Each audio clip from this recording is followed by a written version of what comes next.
kon yow dangay nangu ñu manqué le de respect. non man bañu ma ko yooyu man bañu ma ko. bañoo manque de respect. waaw man nag ñi may seetaan bëgguma ñu manqué leen respect.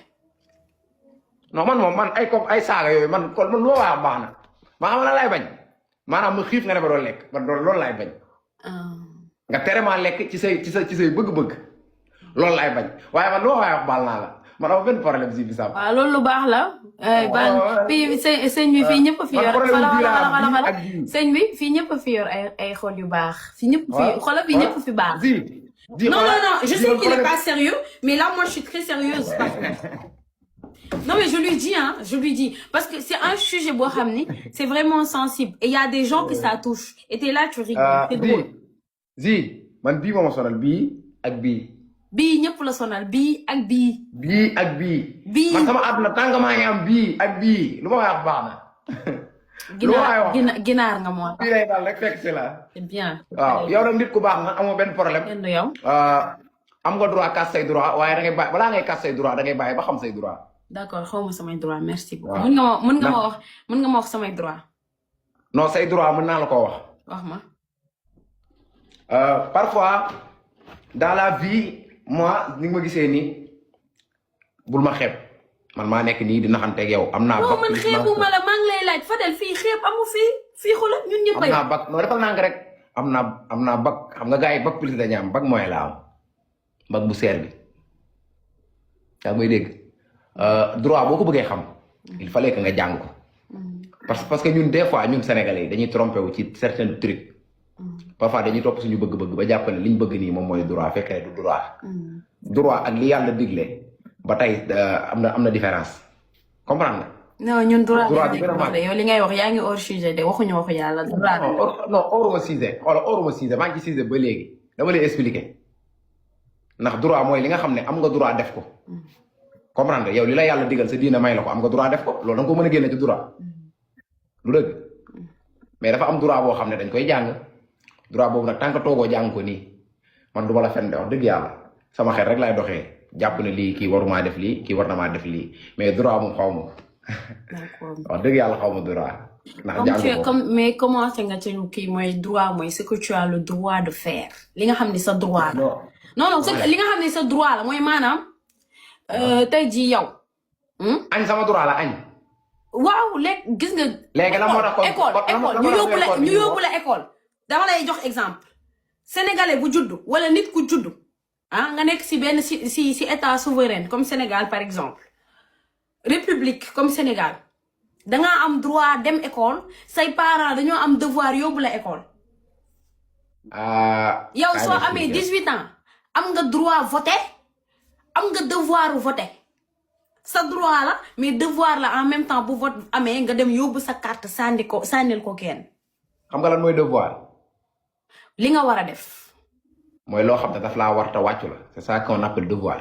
Fadel man je suis tu m'apprends rien là tu m'apprends des choses que je connais. non waa dégg nga ma lay expliquer droit mooy loo xam ne war na la ta wàccu la te voté am na ñoo xam ne duñ ko def. et tu as genre le droit de te faire respecter. non bul ma droit bàyyi di da nga am droit da nga am droit boy man munoo maa napp de. nga naan ma ay da nga am droit ñu respecter la.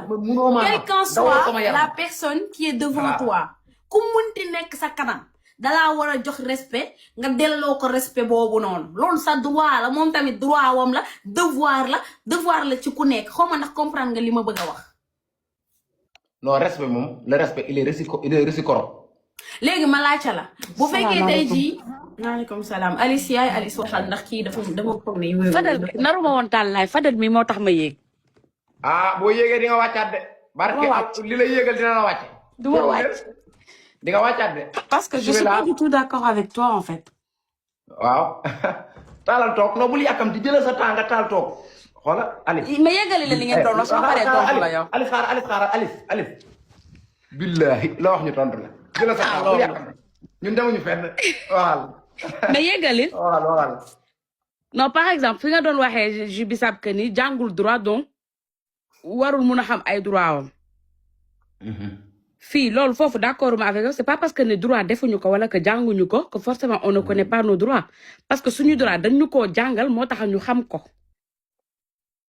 non yaa ngi mélanger les choses de. Alice daa xaar pause Alice daa am looy war a dem defi. non. vaut mieux que tu partes dormir parce que kii. man nelaw ko dama doon seetaan bete bete. xoolal yaa ngi gis ñaari noppam yi dañ ko fat. il veut pas entendre en fait. Justement, en fait, il est conscient de ce qu'on est en train de lui dire, mais il n'a pas envie d'écouter. Les Français disent non, j'entends, mais je n'écoute pas. Lui, c'est un enfant. Attends, Alice, je entends et je écoute, mais je ne comprends pas. Tu entends, mais tu n'écoutes pas. Je entends, j'écoute, mais je ne comprends pas. Dans ce cas, si tu ne comprends pas, si tu ne comprends pas, il faut écouter pour qu'on t'explique. waaw léegi loolu explication bu la soxla. Ju bi sax da doon expliquer mais nanguwoo dégg. macha allah. Ju yeggaleel. non man kay expliquer tuma la c'est bon. merci beaucoup Maguette. non yow da ngaa yéeg pour défendre ko waa xaaral rek yow matoo avocat.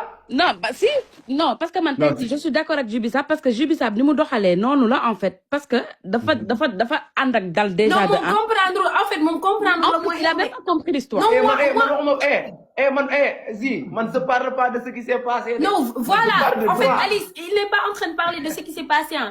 Lui il parle de manière générale. xam naa li ma war ak li ma warul. xam naa li ma def ak lu ma amul droit. léegi li la war soo ko deful lan moo la ci war a fekk. kan mais ça dépend ci li ngay def en fait. li nga war boo ko deful tu peux avoir des sanctions peu importe quel genre de sanctions ça va être. mais c'est forcé tu dois avoir des sanctions oui ou non. non pas forcé tout dépend moo tax ma ne la ça dépend ci li nga def. kon ay droit am na dépend. lan ci.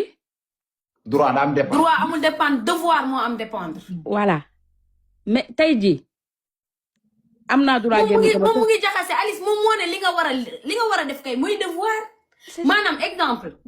man écoute. tey jii su ma neexee ma ne devoir. les commentaires si je me trompe dites-moi par exemple moi j'ai le devoir d'aller voter. oui. dama am devoir dem mais am na ñoo xam ne duñ dem voter yi seen biir néeg la ñuy toog. oui. mais ñooñu noonu par exemple suñu leen jàppee ni que demuñu voter qu'est-ce que la loi en dit d'eux? Est-ce que forcément ils seront punis? non. léegi man damay laaj Alice yow da ngaa ñëw pour défendre Jubi Sab. Tu es une avocate. Madame la avocate. duma avocate. Qu'est-ce que c'est le droit? duma avocate. Qu'est-ce que c'est le droit? Pierre, j'ai dit un devoir, j'ai pas dit que c'était obligatoire. Ouais, il a dit que c'était obligatoire. En plus, c'est vrai, c'est pas obligatoire. Alice, répète une question. Qu'est-ce que c'est le droit? Moi, loo xam ne war nga ko mën a def. Alice, moi, je parle pas. Je t'ai posé une question en français. Tu dois me quelque chose que tu peux faire. Qu'est-ce que c'est que le droit? Je viens de te répondre quelque chose que tu peux faire, mais qui n'est pas forcément obligatoire. Quelque chose que je peux faire, mais c'est pas obligatoire. Oui. C'est ça le droit. Oui. Il y a des choses, c'est droit, tu dois le faire et c'est obligatoire. Oui. Mais ça, c'est un devoir. Non, attends, non. Mais vous êtes en train de tout mélanger là.